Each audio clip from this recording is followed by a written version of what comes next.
जय। हरे कृष्ण हरे कृष्ण हरे कृष्ण हरे Krishna. I welcome all the devotees for today's session of Srimad Bhagavatam, Canto 3, Chapter 28, Shloka number 21.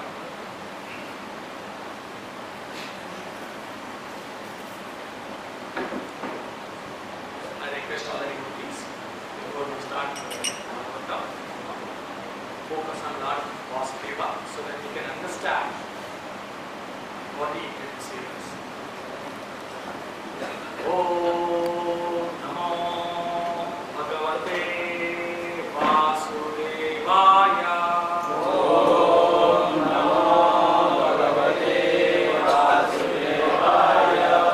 Om Namo Bhagavate Vasudevaya. Om Namo Bhagavate Vasudevaya.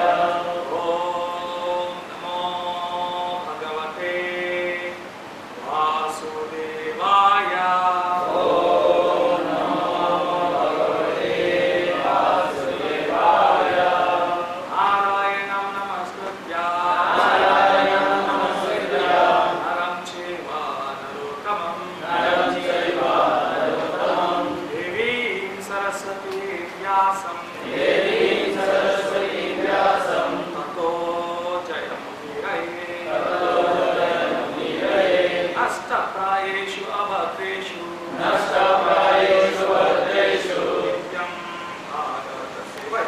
Nityam Bhagavata Sevaya Bhagavati Uttama Shloke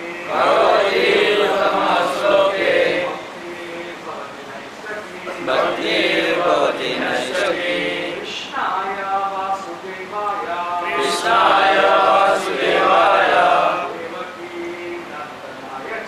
Devaki Nandanaya Cha Nanda Gopa Kumaraya Govindaya Namo Namaha Govindaya Namo Namaha Govindaya Namo Namaha.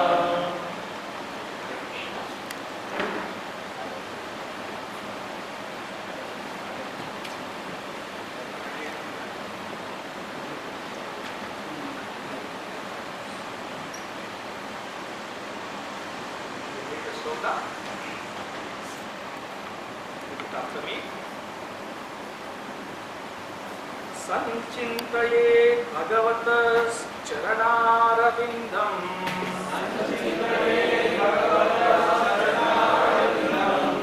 Vajrakushatvaja Saroruha Lanchanadhyam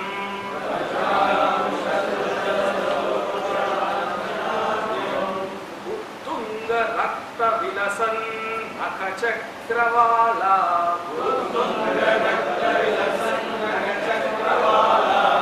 Jyotishnabhir ahata mahad hridayara andhakaram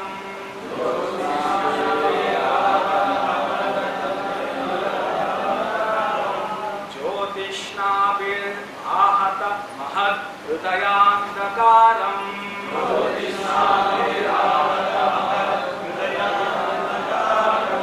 Sancintaye Bhagavatas Charanarvindam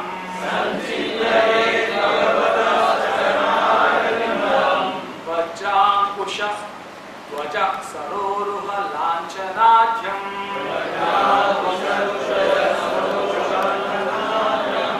Uttunga Rakta Vilasan Nakachakravala Jyotishnabhir ahata mahad hridayandhakaram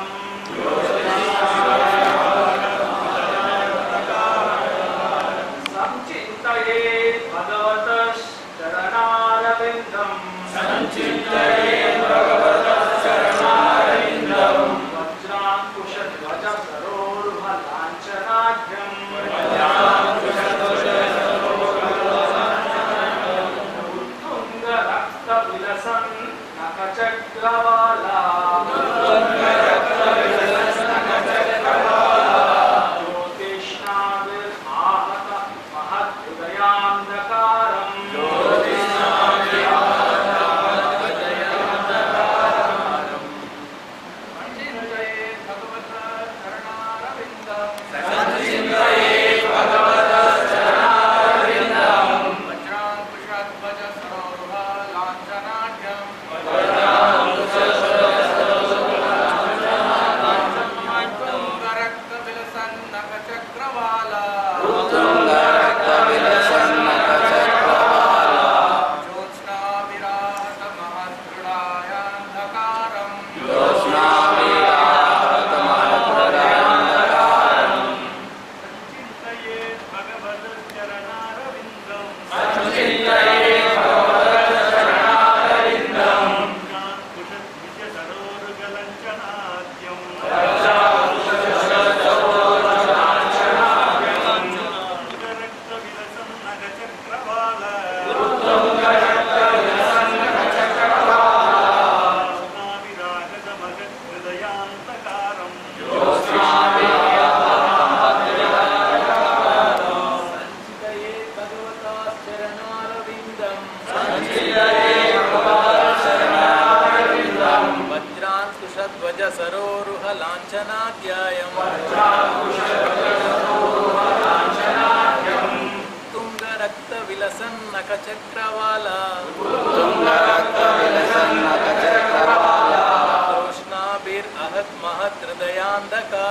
ज्योतिष्णाविर्आहत महद्हृदयान्धकारम्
Krishna hai, Krishna hai, splendor, splendor, ahata, ahata, dispelled, dispelled, mahat, mahat, thick, thick, hridaya, hridaya, of the heart, of the heart, antakaram, antakaram, the darkness. the darkness. Translation and purport by Srila Bhagavatam Ki Jai. Translation. The devotees should first concentrate his mind on the Lord's lotus feet, which are adorned with the marks of thunderbolt, a gourd, a banner, and a lotus. The splendor of their beautiful ruby nails resembles the orb of the moon and dispels the thick gloom of one's heart. Please repeat after me. The devotees should first concentrate his mind on the Lord's lotus feet, which are adorned with the marks of thunderbolt, a gourd, a banner, a lotus. The splendor of their beautiful ruby nails resembles the orb of the moon and dispels the thick gloom of one's heart.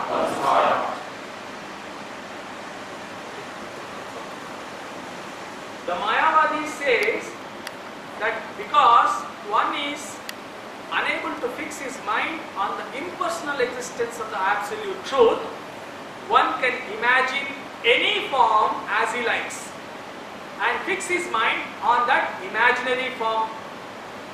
But such a process is not recommended here.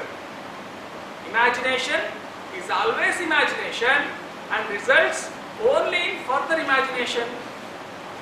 A concrete description of the eternal form of the Lord is given here. The Lord's soul is depicted with the distinctive lines resembling the thunderbolt, a flag, a lotus flower, and gold. The luster of his toenails, which are brilliantly prominent, resembles the light of the moon. If a yogi looks upon the marks of the Lord's soul and on the blazing brilliance of his nails, then he can be freed from the darkness of ignorance in the material existence. This liberation is not achieved by mental speculation, but by seeing the light emanating from the lustrous toenails of the Lord. In other words, one has to fix his mind first on the lotus feet of the Lord if he wants to be freed from the darkness of ignorance in the material existence. Om Jnana-timirandasya Jnananjana-shalakaya Chakshuro-nritam yena tasmai Shri Gurave Namaha. Shri Chaitanya-mano-bhishtam sthapitam yena bhutale Swayam Rupa-ganamahyam dadati sapadantikam Vandeham Shri Guru Shri Yuta-padakamalam Shri Guru Vaishnavamscha Shri Rupam Sagrajatam Sahagana Raghunathanvitam Tam Sajivam Sadvaitam Savadutam Parijana Saitam Krishna Chaitanya Devam Shri Radha Krishna Padan Sahagana Lalita Shri Vishakhanvitamscha He Krishna Karuna Sindhu Dinabandho Jagatpate Gopesha Gopika Kanta Radha Kanta Namostute Raptakanchana Gaurangi Radhe Vrindavaneshwari Vrishabhanusute Devi Pranamami Hari Priye Vancha Kalpatarubhyascha Kripa Sindhubhya Evacha Patitanam Pavanebhyo वैष्णवेभ्यो नमो नमः। जय श्री कृष्ण चैतन्य प्रभु नित्यानंद श्री अद्वैत गदाधर श्रीवासादि गौर भक्तवृंद। हरे कृष्णा कृष्णा कृष्णा हरे हरे, हरे Ram Ram Ram Hare Hare. Hare Krishna. Actually, the timing there written is Friday's morning class from 8 a.m. to 9 a.m. But Vatugopal, this days Vatugopal proposed to start me at 7:40 itself. So I will try whatever I could explain. I may not be able to continue up to 9 o'clock, but still I will try. We will have a brief recap. Let us start first with the canto, third canto, what we have studied so far. Hare Krishna. I said brief of. So, in the third canto, the context is first Vidura meets Uddhava and then asks the question about Krishna. The moment Krishna comes, Uddhava remembers the Lord. So, the chapter 1 is entitled as the remembrance of Lord Krishna. That's how the canto starts. And then, of course, Uddhava asks the guide saying to meet Maitreya, and then he meets Maitreya, and then the discussion goes on. And in this chapter, first appearance of the Lord or the incarnation of the Lord as the Varaha form starts. So this is the canto wherein the incarnation of the Lord, first incarnation has been explained. Varaha form is not the first incarnation. The glorification of the Lord has been first explained here. It comes, of course, we know all the Kashyapa's pastimes and things like that. So then, another incarnation also comes in this canto, that is Kapila Deva. So that's the brief introduction of so far canto third. And then now the prominence of Brahma asked Kadama in this chapter, in this canto, that you make the progeny. We all know that Karma does the tapas before making the progeny. And then the Lord Vishnu was very, very happy that Kardama did 1000 years of tapas, penances, meditation on the Lord before he starts the activity of progeny. Just before Kardama, Brahma had a good experience or bad experience, whatever you call it as, when he made Manasaputras, the 4 Kumaras, and when Brahma asked his sons to make the progeny, because Brahma has been assigned to make the progeny, to make the Vishwa. It is an instruction of the Lord for Brahma. It's not the Brahma's wish. But then still the Kumaras, having been understood the knowledge that the purpose of the human life is to achieve the Supreme Lord. So they stated the same thing, and then how come you are asking something else? So we would like to go. So Brahma was a little upset. So and then Kardama came again, he requests the same thing to Kardama, please make the progeny. But this Kardama took the instructions of the Brahma, and then to fulfill the instructions of the Brahma, he makes the meditation of the Lord. For that the Lord is very much pleased. Because actually that instruction which Brahma gave is actually the instruction which has been given by the Lord himself. Lord wanted to make the Srushti, the creation. So the Brahma is doing it.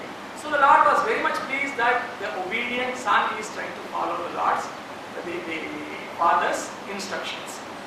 So in that pleasing, not only he awards what Kardama asked, but also more he gives that I come as your son. So that's a more boon which Lord he himself gives. So that's how the Kardama comes. The Kapila Deva comes as a son of Kardama. Now,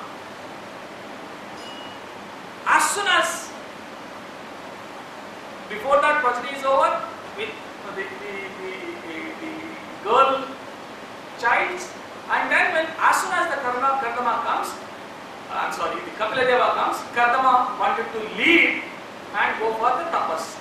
Those days, that is Satya Yuga, the achievement of the Lord is only through the dhyana process and meditative process, which they have to do in a secluded place. So, Kardama, before leaving the Devahuti and Kapila Deva, he asked Kapila Deva only, he asked the son the permission. That is being defined to 34th sloka. Today I ask you the following, the father of great being. So ultimately what he asked is, give me the permission to leave now, having been fulfilled my father's instruction, to go and do my life successful. So the Kapila allows him, okay, now I take the responsibility of Devahuti, because a wife's responsibility is primarily husband's responsibility.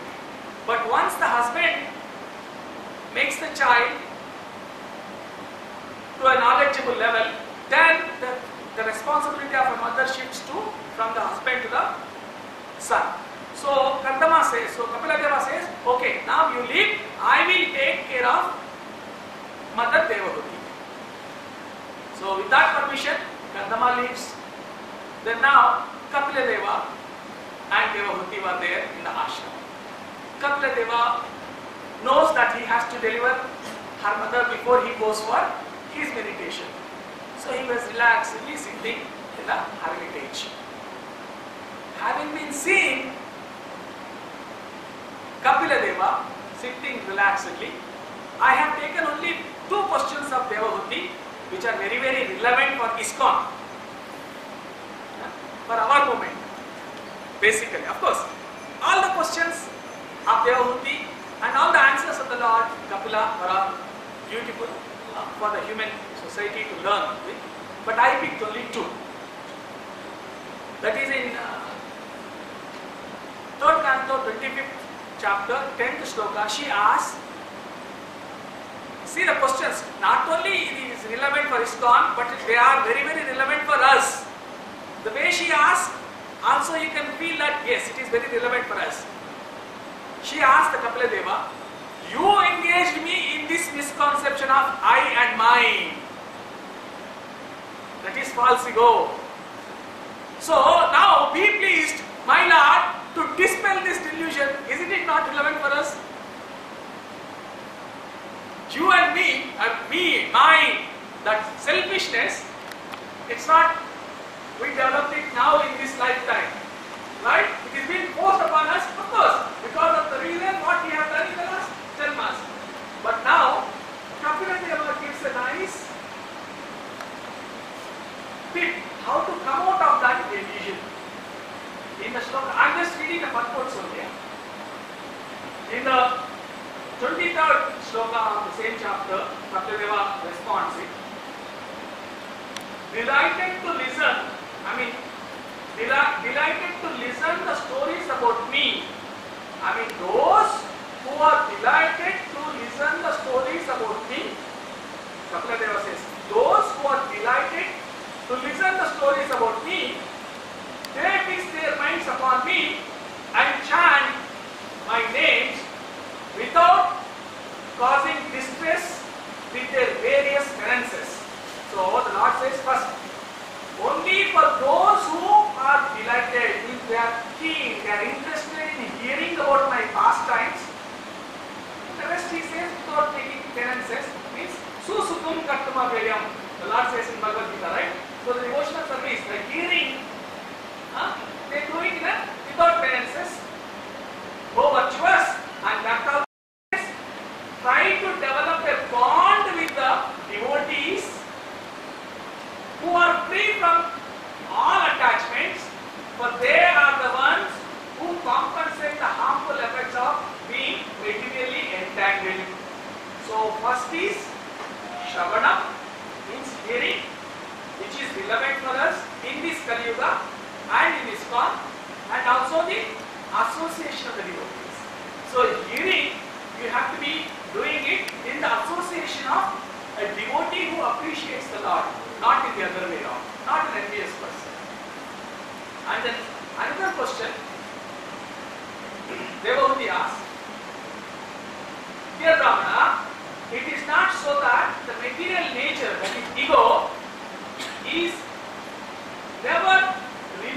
the soul.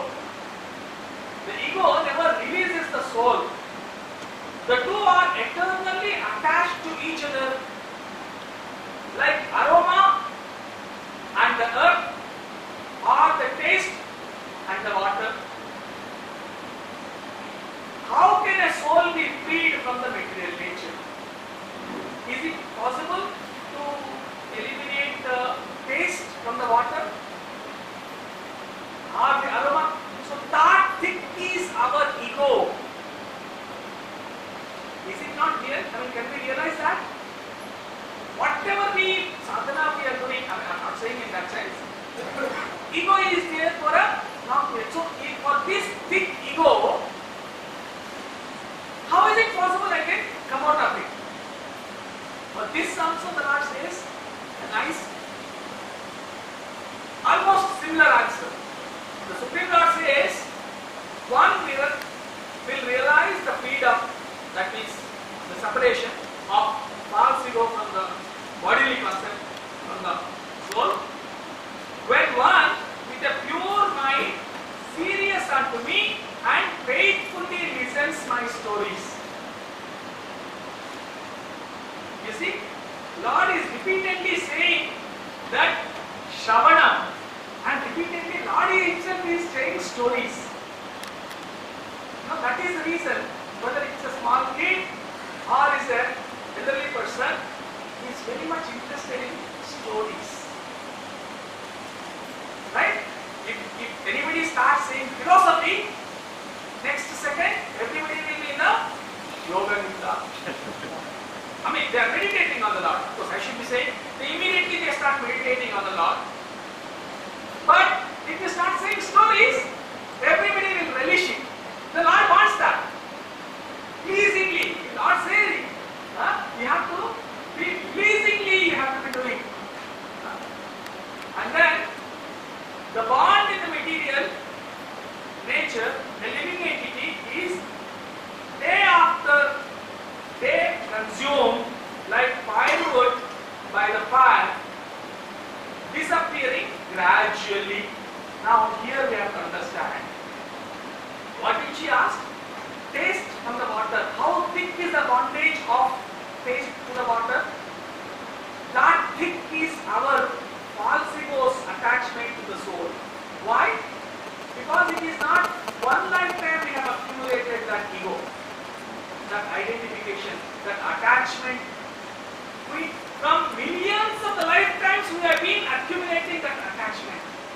So it is so thick, like a taste which cannot be, so it cannot go immediately. The more the thick attachment, the more is the time it's going to take. Now then, how this happens, how this attachment is going to be dispelled, is what exactly is this Kapila Deva is coming to. So for this context, I have taken only these two slokas. He has come in this chapter 1, I mean the 28th chapter, sloka 1. I am coming to the, in the sloka, dhyana is specified, so I am giving a context why dhyana he has come to. The following system of yoga, one can become joyful. So the Lord is saying, so how you have to perform your devotional service? The Lord says, don't do the penances, joyfully you do it. Lord Kapila, the personality of Godhead, who is the highest authority on the yoga, here explains that the yoga system is known as Ashtanga Yoga system. So what Lord Kapila Deva is explaining is about the Ashtanga Yoga, which comprises 8 different practices, namely Yama, Niyama, Asana, Pratyahara, Dhyana and Samadhi, etc. All these stages of practices, one must realize the Lord Vishnu. So-called yoga practices in which one concentrates the mind on voidness or on the impersonal, but is not approved by the authorized yoga system as explained by Kapila Deva. Even Patanjali also explains the target of the yoga is meditation on the Lord. Now, I got a doubt. I mean, let us realize what is Lord is saying. You can joyfully do the yoga. Is it really practical? Why Lord is recommending yoga? Whereas these days Prabhupada states yoga is very difficult, meditation, dhyana is very difficult. Then why Lord is saying yoga? We should understand the context. The Lord is saying Devahuti in the Satya Yuga, and in that Satya Yuga, the practice of achieving the Lord, the dharma of the Yuga to achieve the Lord is dhyana. So at that moment, the mind was not much disturbed, and you can do the dhyana in a joyful way. So the context when the Lord is saying joyfully do, in the context that we have seen even Pratama also, when did he go? And the Lord has come as his son. Why he has to go for penances outside? Because in that yuga, the only way how you can achieve the Lord is dhyana. So the Lord is saying about dhyana. Otherwise, it's not. I mean, Kapila is not saying dhyana is fit for Kali Yuga. He is saying in that yuga, how to deliver Devahuti, he is explaining about Ashtanga Yoga. Okay. Now, so we will try to understand what Lord wants.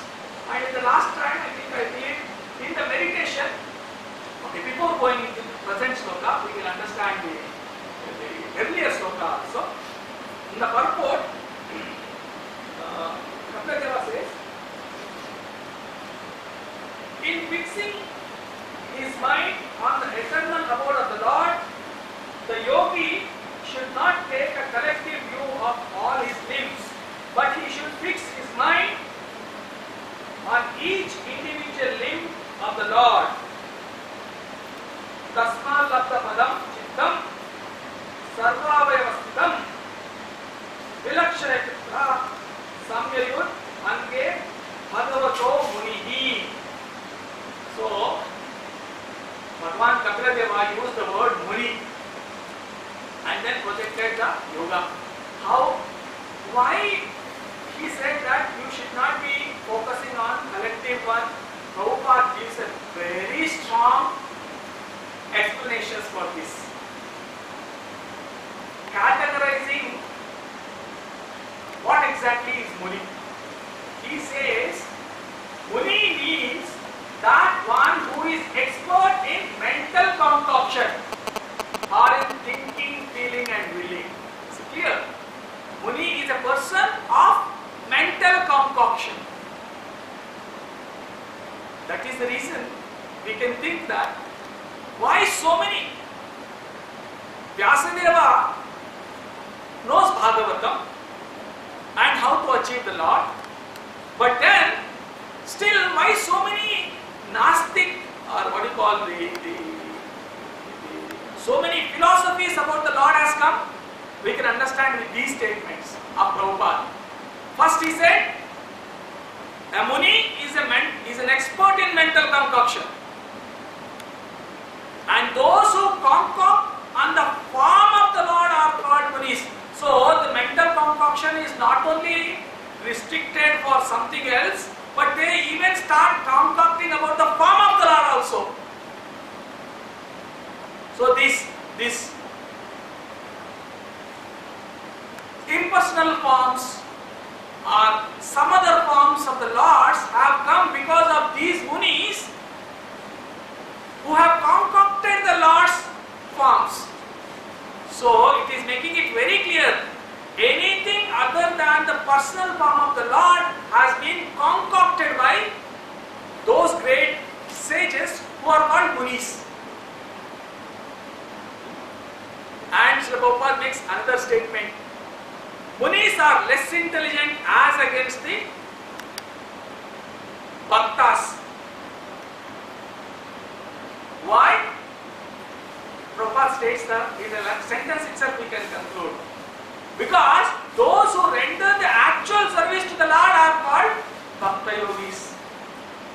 So because munis don't do the devotional service, direct devotional service to the Lord, they are called unintelligent. I mean, the unintelligent is not that they are dull, they are in any other way. They are not intelligent to achieve the Lord. They are not intelligent enough to achieve the Lord.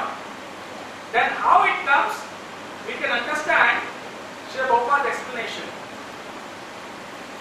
It is recommended that one first think the lotus feet of the Lord. Then Prabhupada states in the last purport itself, in the last sloka purport itself, Srila Prabhupada says that it is recommended that one first think the lotus feet, then his ankles, and then his thighs, then his waist, and that means gradually you have to be coming up to the face, not jump onto the face. Like even Bhagavatam also, that's the reason Srila Prabhupada explains that you should first read Canto first and second, and then gradually third, fourth, fifth, seventh, eighth, ninth, and then 10th. Not that you jump onto the 10th Bhagavatam Canto, Dashaman's Canto, and then specifically onto the Rasa dance. Because why Prabhupada also wanted us to read the first and second cantos, they are considered as the lotus feet of the Lord. One should begin from the lotus feet and gradually raise to the upper limbs.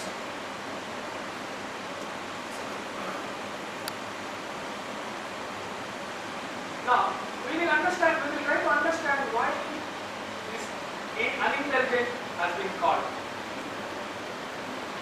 In this purport also, it is being explained. The Munis, as Prabhupada defines, that they are expert in mental concoction. So they concoct that the Lord's form is Brahma Jyoti.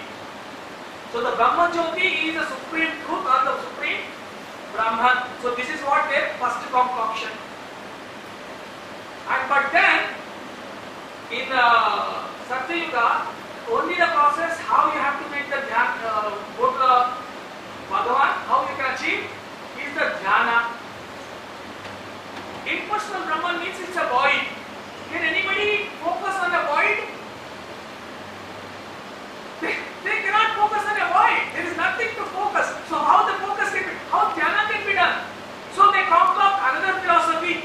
Says that no, for dhyana time you focus your mind on the lotus feet, but as soon as you perfect the dhyana, you try to achieve the full perfection, then forget about Lord's form and dhyana and the lotus feet, you achieve the void. See this concoction how, so this is what is the unintelligent way of. And then what happens? Can they stay in that Brahma Jyoti in the void? They cannot stay. Because a Jiva cannot, even for a minute, he cannot stay idle. In the void, what he can do? He can't do anything.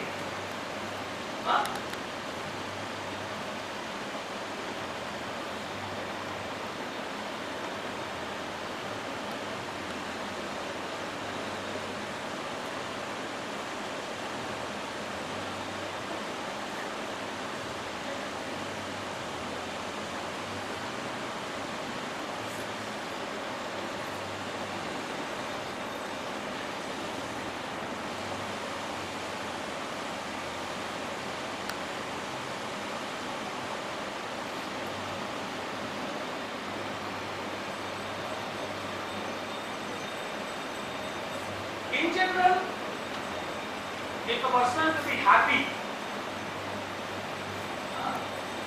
okay, we will take example of even the kids. Can we make the kids to stay in one place? It's impossible, because nahi kachit chamapi, this embodied soul cannot stay idle. Now you have to understand, embodied soul means body cannot stay idle. But when we get liberated, the soul can stay idle, right? Because why body cannot stay? Because of the influence of the modes of material nature. Fine. But actually it is not that the body is restless, but the soul is restless. Soul needs an activity.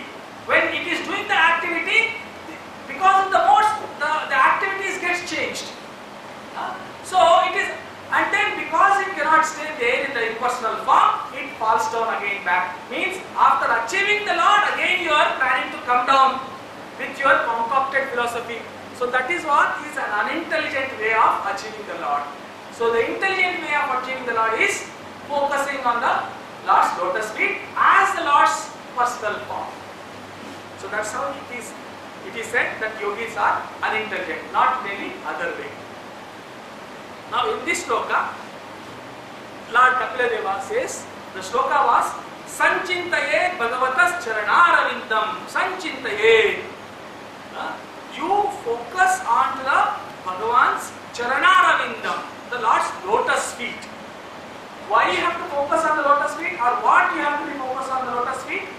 You have to focus on the lotus feet. Lord Kapila Deva says here that there are marks, lanchana, there are marks in the lotus feet, the soul of the Lord. How can we see the Lord's lotus feet? When anybody is standing, can we see lotus feet? The soul, how? When any person is standing, Krishna is standing in front of you. Can you see the lotus, the soul, the marks on the soul? No? Yes? Krishna's right foot is like... Yeah, Krishna stands in the Tribhanga form wherein he keeps his soul. That is only because to attract the conditioned living entities. For our sake, he stands in a Tribhanga form. See, he is being standing for so many years. Only for our sake, he is taking the pain. How I can make the devotees to come back so that they can concentrate on the lanchana, the marks on the soul. And then here, of course, we will go through how many types of marks are there on Krishna's feet, and etc. etc. But here, there is importance is there that the Lord says, Kapila Deva says that thunderbolt, gold, Dwaja means a flag, and then lotus mark. So this sequence also is more important. Whatever Krishna says, Purnamada, Purnamida, whatever Krishna says is perfect. The focus of mind also should be in the same order. It's not the other way around. And we will understand why that order also has to be followed. And then Kapila Deva makes one more statement. We will understand why those have to be made. But here Kapila Deva makes one more meaningful statement. What Devahuti asked. Devahuti, what did she ask? How I can get liberated from this material world, right? So here Kapila Deva is explaining it. In the sloka it is said, Uttunga Rakta Vilasan Nakachakravala Jyotishnavir Ahata Mahat Hridayandakaram. Ahata means you will lose. You will lose Mahat Hridayandakaram. The Andakara is in the Hridaya. How is that Andakara? Mahat. So it is very thick. That thick Andakara also, which is there in the heart, you will be able to go. How? When you see Uttunga Rakta Vilasan Nakachakravala, when you focus your concentration on the brilliant, shining red toenails. So when you focus on the toenails, your ego will be smashed.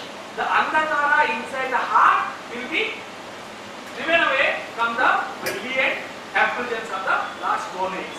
That's what is the answer of Kapila Deva to Devahuti. And if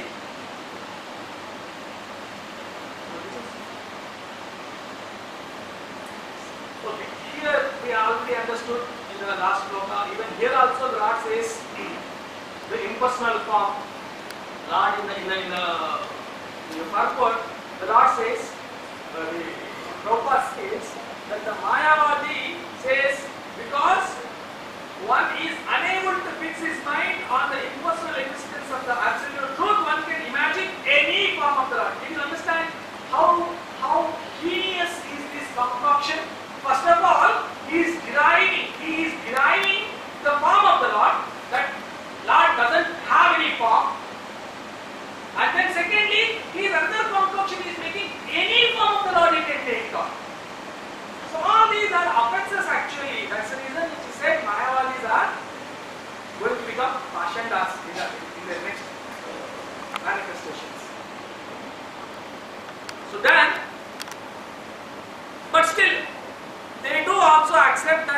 If you want to get liberated, you have to focus on the lotus feet of the Lord. Now, here we will understand. We have already understood, if you focus on the Lord's toes, you will get relieved. But then, why? We will understand some parts which I felt interesting. Why Krishna's lotus feet should be our first priority of meditation.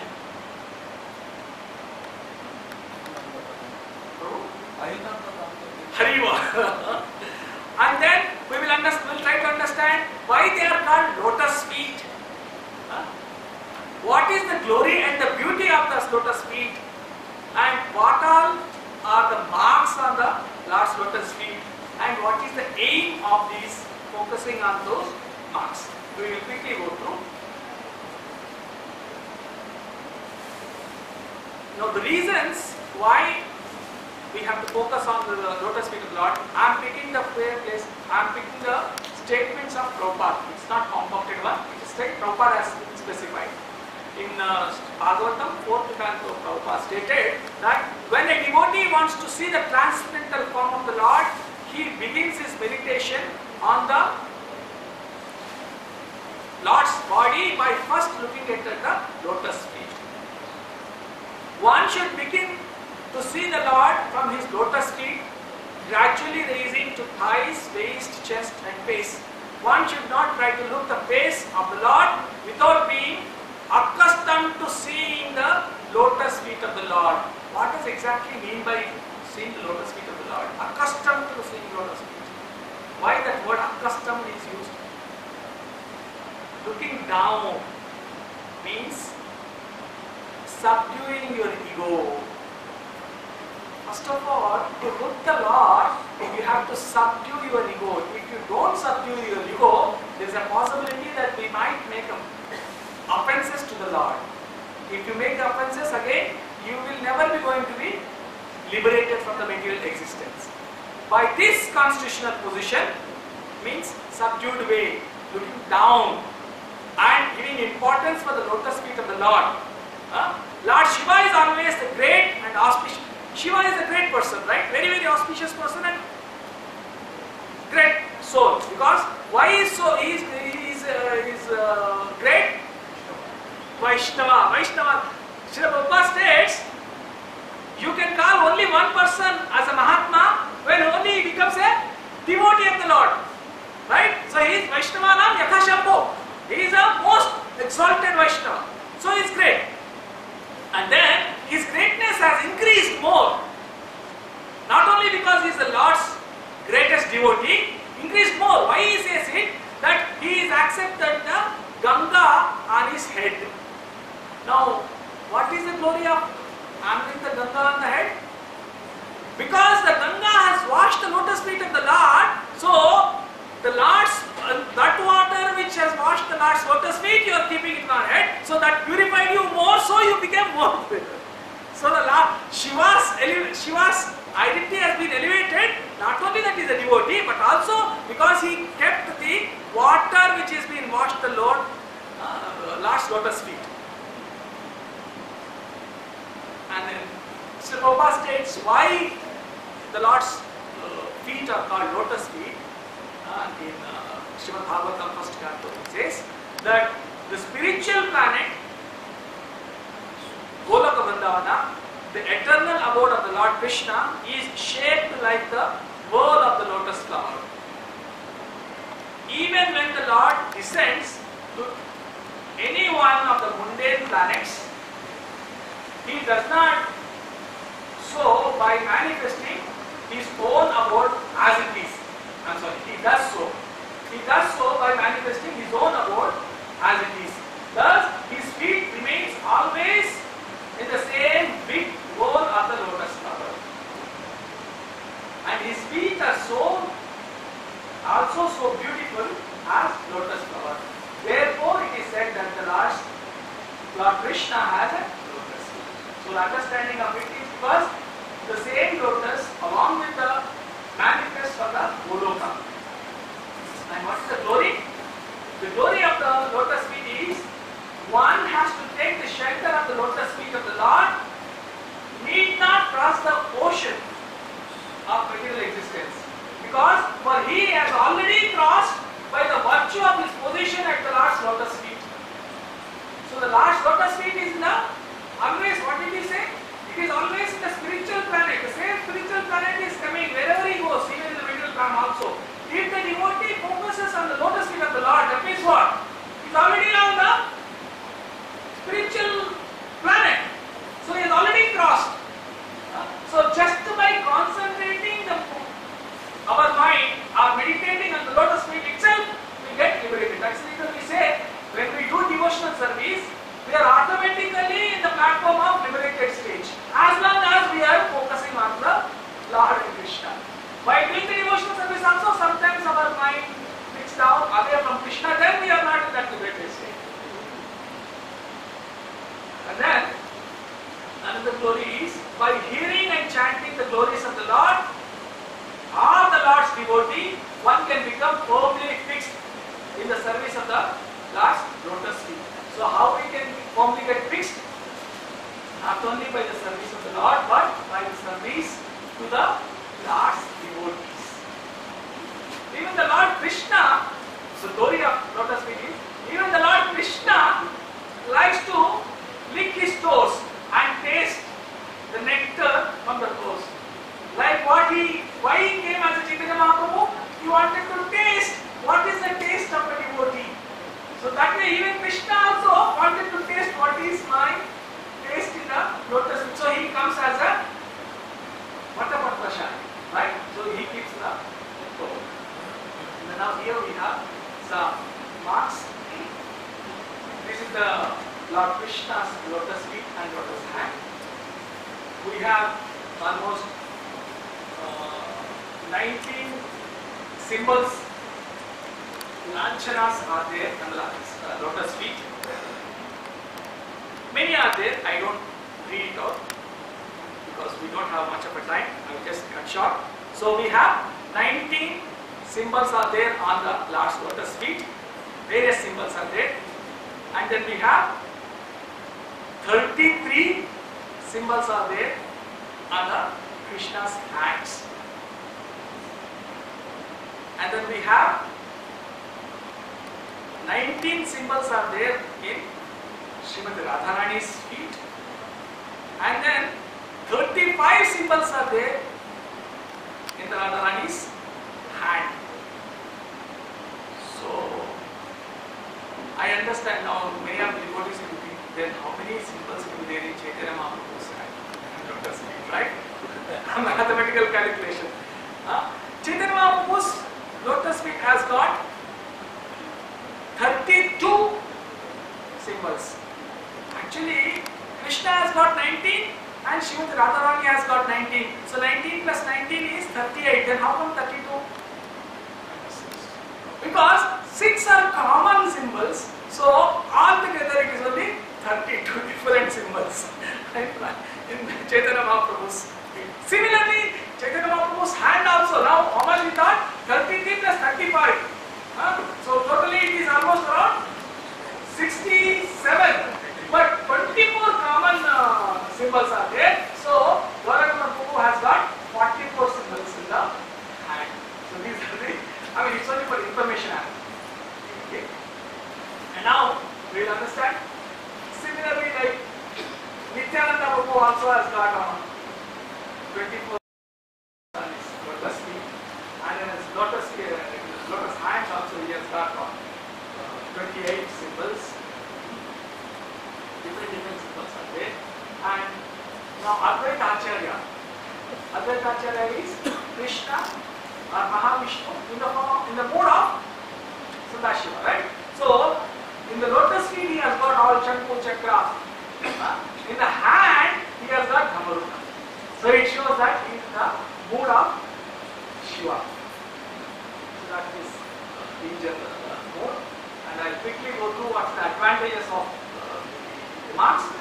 It is stated that if we focus on the symbol Vajra, that means thunderbolt, meditating on this mark of lotus feet smashes to pieces the mountain of the devotee's karmic reactions. if we want to get it out. First is what required? Our karmic reactions should go. Once the karmic reactions go, then we will have a little bit of faith in the Lord. As long as karmic reactions are there, it's very, very difficult to come to only Krishna consciousness. Just to come and then go down to the Lord also is difficult. That is the reason. First, what is being said? You focus on the Vajra so that you can get rid of all the karmic reactions. And then comes the Ankusha.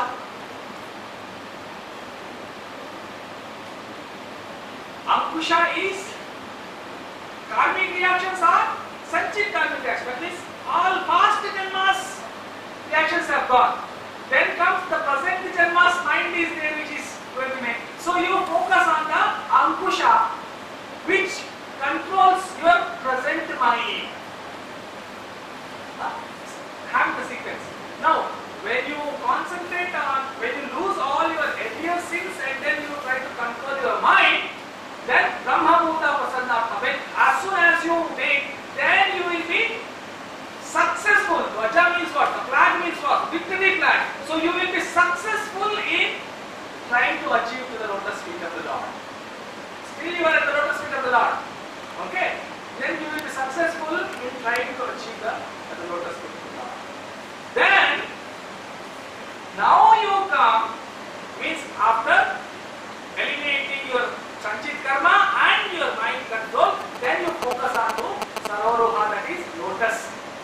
By focusing on to this lotus, your desires for the material desires also, the present birth's material desires also you will be losing. And then you will get attachment like honeybee has an attachment towards the bee. So our mind will have an attachment. So when you focus on the lotus feet, after focusing on Dvaja and Ankusha, then you will have an attachment and interest to focus on the lotus feet. So the sequence, you see, when Kapila said, it is not randomly he picked up it. If you look it into you can see where is the what is the sequence? I forgot. Vajra is somewhere in the down. This is Radha, Hare Krishna. This is I am not able to see. Vajra is almost in the middle. This part, right? And then Ankusha is on the top of it. So you are not coming in this direction. Focus should be on these. So they are in. So as per that, like whatever we have to do, is it not logical that you focus on the top and then come down and come down? No, this concoction, if we do, we become Muni. Straight. Anything which we concoct other than what is advised by Krishna or Guru. Why Guru? Why not only Krishna? Because Krishna speaks through Guru. Whatever Guru says, Sakshat Daritvena, Sakshat Haritvena.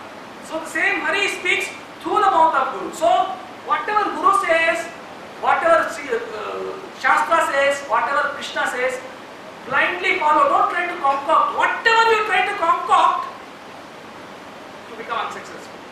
When this concoction came, Prabhupada uses very sensitive words, how we can understand. Some devotee asked Prabhupada,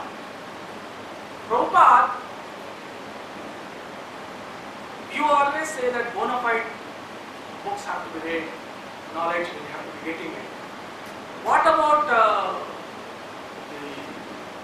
Ramayana or the pastimes of the Lord which has been given by a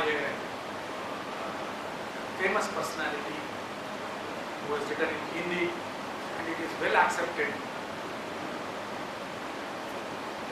It is very, very known. I don't want to take the name. Then you know what Prabhupada said? Is it bona fide? Is this a question of devotees? Prabhupada says,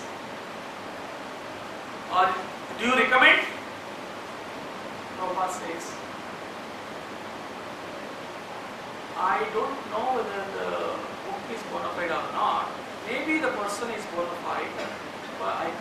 say it is bona fide. Reason being, any bona fide literature should be able to make the reader as the devotee of the Lord. I have not seen anybody by reading that book becoming the devotee of the Lord. You understand? Statements are very clear. How to understand Prabhupada's mood is also very clear. So when we try to read any book, we should understand whether it is,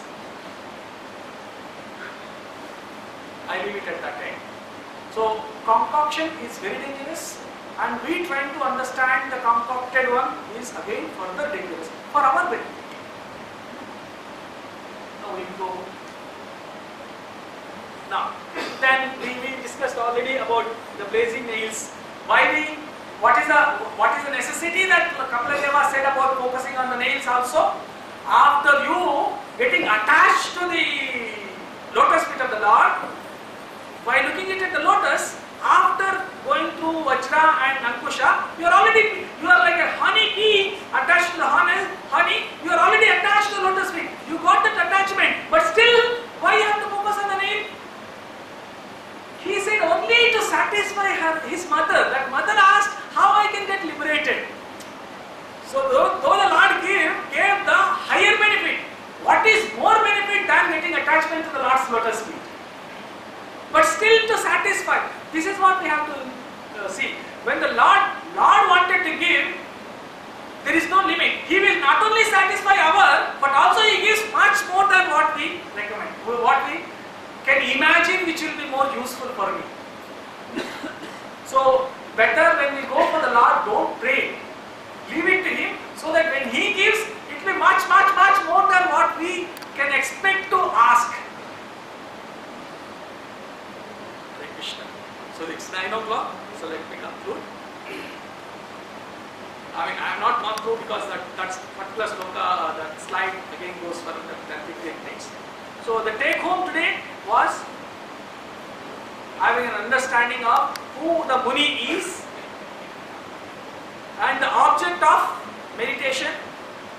Now, when Kapila Deva said your object of, you have to be focusing your meditation on the lotus feet or on the symbols, he did not say for the impersonal form. Perfect the personal feature of the Lord's yesterday.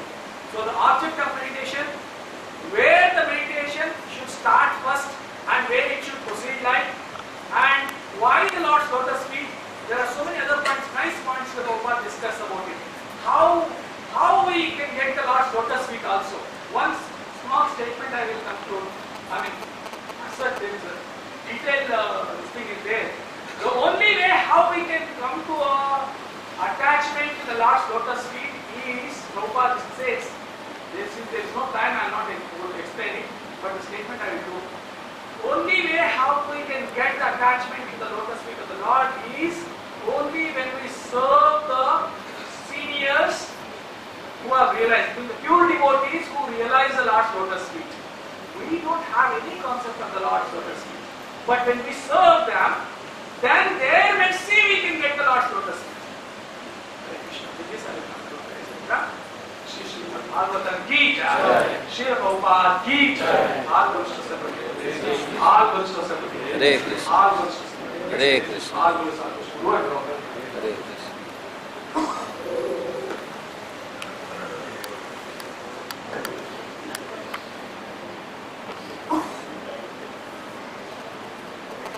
Hare Krishna.